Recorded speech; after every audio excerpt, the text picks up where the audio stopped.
मुख्यमंत्री योगी आदित्यनाथ ने विकसित कृषि अभियान के तहत औरैया समेत 4 जिलों में मक्का की फसलों का हवाई सर्वे किया, जिसमें कानपुर, औरैया, कन्नौज और हरदोई जनपद शामिल थे। जिसके बाद सीएम योगी अजीतमल के जनता महाविद्यालय के परिसर में आयोजित जनसभा स्थल पहुंचे, जहां उन्होंने किसानों से संवाद किया और नई तकनीकों को अपनाने, खेती में वैज्ञानिकता का उपयोग करने, आय बढ़ाने आदि के लिए प्रेरित किया।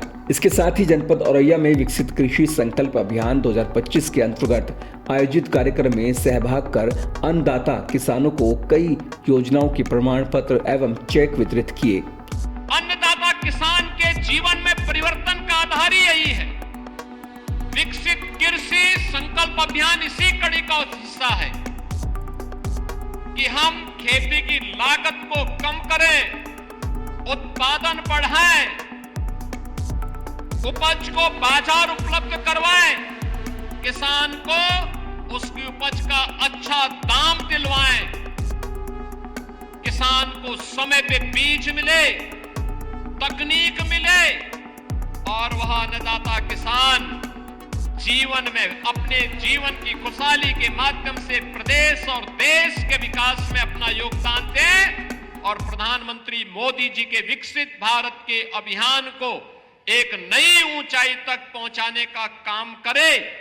यह संकल्प मुझे उत्तर प्रदेश के इन 20-25 जनपदों में मकई की खेती के माध्यम से देखने को मिल रहा है। यह कैश क्रॉप है किसानों का। आपने देखा होगा प्रति हेक्टेयर एक किसान 2.5 लाख रुपए की आमदनी कर रहा है। यानी प्रति एकड़ अगर आप देखेंगे 1 लाख रुपए की इनकम एक किसान को हो रही है और ये अब एक नहीं 3 फसल बो सकता है। आलू की फसल के बाद मकई की, मकई के बाद धान की। बहनों और भाइयों, यही है कौशलता, यही एक कौशल। अन्नदाता किसान अपने पुरुषार्थ से देश की समृद्धि में कैसे सहायक हो रहा है, उसका ये नमूना है। और उसी नमूने के लिए आपका अभिनंदन करने के लिए मैं औरैया जनपद में विशेष रूप से आया हूं कि आप सभी अन्नदाता किसानों ने प्रधानमंत्री मोदी जी के उस संकल्प को चरितार्थ करके दिखा दिया है। इसके लिए आप सबका मैं हृदय से अभिनंदन करता हूं। सभी अन्नदाता किसानों का हृदय से अभिनंदन करता हूं। साथ ही पौधारोपण कर कृषि उत्पादन से संबंधित प्रदर्शनी का अवलोकन भी किया। इसके साथ ही उन्होंने कहा कि जिस प्रदेश में पहले अन्नदाता किसान केवल 2 फसल या 1 फसल तक सीमित रह जाता था, आज वो 5 लाख हेक्टेयर क्षेत्रफल में तीसरी फसल मक्का का उत्पादन करके अच्छा मुनाफा कमा रहा है। अन्नदाता किसान के जीवन में परिवर्तन का आधार ही यही है।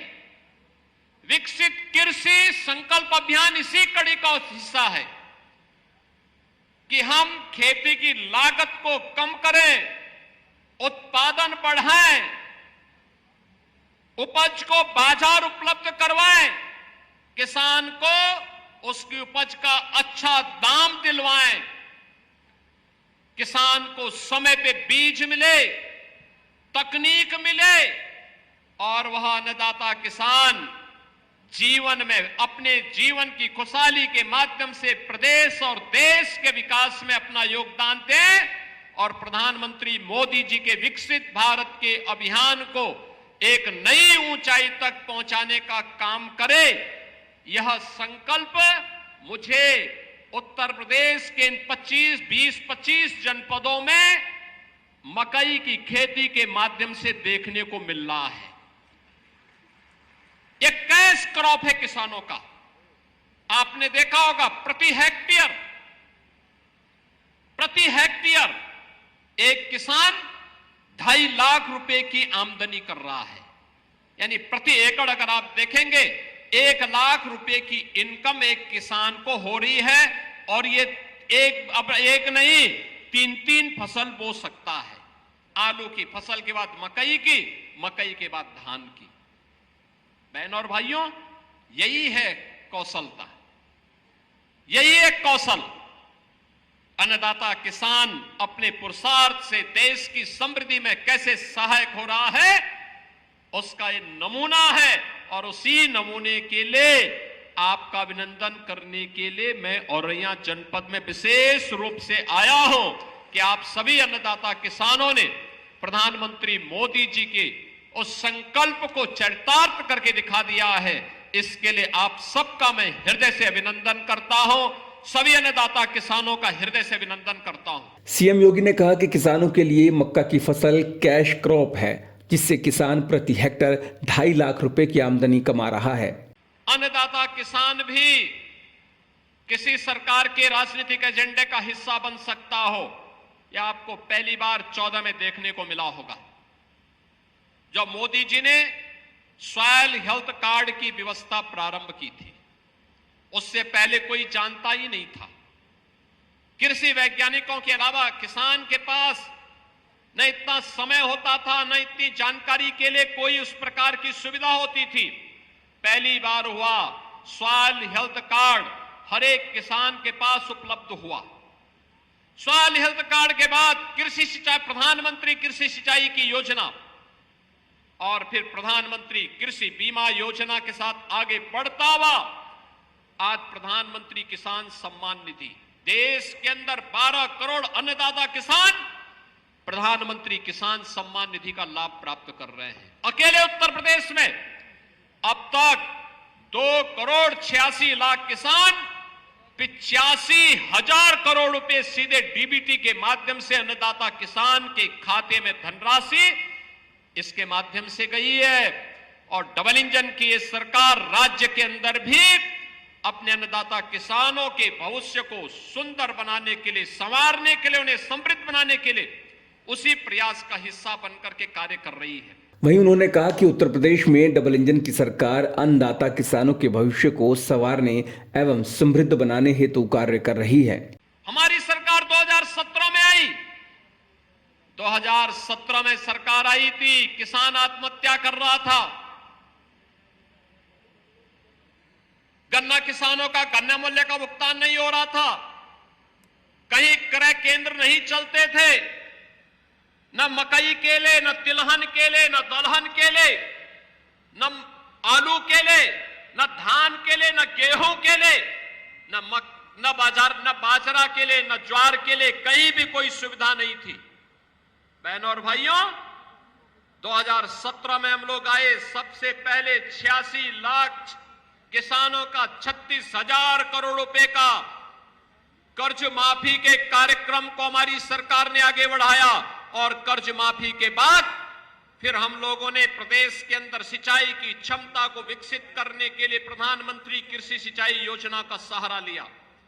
मुझे बताते हुए प्रसन्नता है, अब तक 23 लाख हेक्टेयर भूमि को अतिरिक्त सिंचाई की सुविधा हम लोगों ने सरयू नहर राष्ट्रीय परियोजना के माध्यम से, अर्जुन सहायक परियोजना के माध्यम से, बाण सागर परियोजना के माध्यम से इन्हें पूरा करते हुए उन किसानों को अतिरिक्त सुविधा दी। तो 15 लाख निजी ट्यूबवेल को किसानों की समस्या का समाधान करते हुए फ्री में बिजली देने की व्यवस्था भी की है। हमारा अन्नदाता किसान के ऊपर बोझ नहीं आएगा, ये बोझ सरकार उठाएगी, डबल इंजन सरकार इसका बोझ उठाएगी। और आज हम 2700 करोड़ रुपए यह भी उन किसानों के बदले बिजली विभाग को देते हैं और अन्नदाता किसान को फ्री में बिजली उपलब्ध होती है। सीएम ने कहा कि मौजूदा डबल इंजन की सरकार ने किसानों को फ्री बिजली देने की व्यवस्था की है, जिसका बोझ हमारे अन्नदाताओं के ऊपर नहीं आएगा, ये बोझ सरकार उठाएगी। औरैया में अनेक ऐसे कार्यक्रम वर्तमान में चल रहे हैं जो औरैया को एक नए विकास के पथ पर अग्रसर करने का कार्य करेगा। और खास तौर पर यहां पर 250 करोड़ रुपए की लागत से यहां पे लोक माता अहिल्याबाई होलकर के मेडिकल कॉलेज का यहां पर कार्य पूरा हुआ है। तो साथ ही साथ यहां पर हम लोगों ने, आप सोचे औरैया जनपद बन गया लेकिन यहां की पुलिस लाइन ही नहीं बनी, तो हम लोगों ने 272 करोड़ रुपए यहां की रिजर्व पुलिस लाइन के लिए भी उपलब्ध करवाए हैं, जिस पर कार्य युद्ध स्तर पर चल रहा है। अगली बार आएंगे तो रिजर्व पुलिस लाइन के उद्घाटन करने के लिए आएंगे।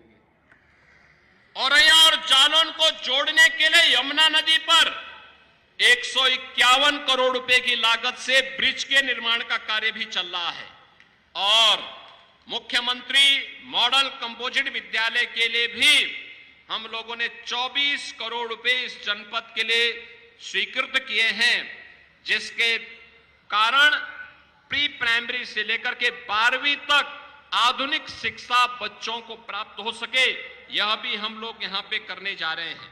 और कृषि विज्ञान केंद्र का भी यहां पर कार्य प्रगति पर है।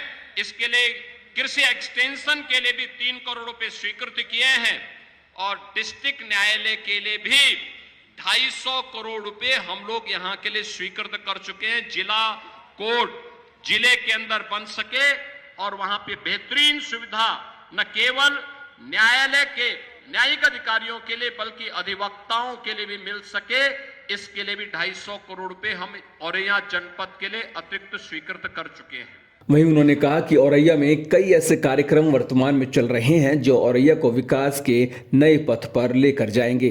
इसके साथ ही सीएम योगी ने कहा कि 9 जून को प्रधानमंत्री नरेंद्र मोदी के नेतृत्व में यशस्वी कार्यकाल के 11 वर्ष पूरे होने जा रहे हैं। इन 11 वर्षों में भारत को दुनिया की एक बड़ी ताकत के रूप में स्थापित किया गया है। भारत आज दुनिया की चौथी बड़ी अर्थव्यवस्था है। बहनों और भाइयों, कल 9 जून है। 9 जून का मतलब प्रधानमंत्री मोदी जी के नेतृत्व में यशस्वी कार्यकाल के 11 वर्ष कल पूरे होने जा रहे हैं। इन 11 वर्षों में मोदी जी ने भारत को दुनिया की एक बड़ी ताकत के रूप में स्थापित किया है। भारत आज दुनिया की चौथी बड़ी अर्थव्यवस्था है। भारत की प्रति व्यक्ति आय कई गुना बढ़ी है। भारत के अंदर इंफ्रास्ट्रक्चर आज वर्ल्ड क्लास का बना है। भारत के अंदर 1 डिस्ट्रिक्ट 1 मेडिकल कॉलेज की परिकल्पना साकार हुई है। क्या गांव हो, क्या गरीब, क्या किसान हो, क्या मजदूर, क्या वंचित हो, दलित हो, पिछड़ा हो, सबके हितों को संरक्षण करते हुए प्रधानमंत्री मोदी जी के नेतृत्व में आज एक नया भारत विरासत और विकास की इस यात्रा को अनवरत आगे बढ़ाने का काम कर रहा है। और विरासत और विकास का यह क्रम विकसित भारत की परिकल्पना को साकार करने के लिए आप सबका आह्वान कर रहा है। आने वाली पीढ़ी को हम बोल सकेंगे कि देखिए, हमने मोदी जी के इस कालखंड में उनके नेतृत्व में कार्य किया है। इसका परिणाम है कि आपके जीवन में खुशहाली है। उस खुशहाली के लिए हम सबको लग के काम करना होगा। आपको बता दें कि कार्यक्रम में किसानों को उन्नत बीजों, सिंचाई प्रणालियों, जैविक खेती, मृदा परीक्षण आदि की जानकारी दी गई। सीएम की जनसभा में आसपास के कई गांवों के किसानों ने सहभागिता की।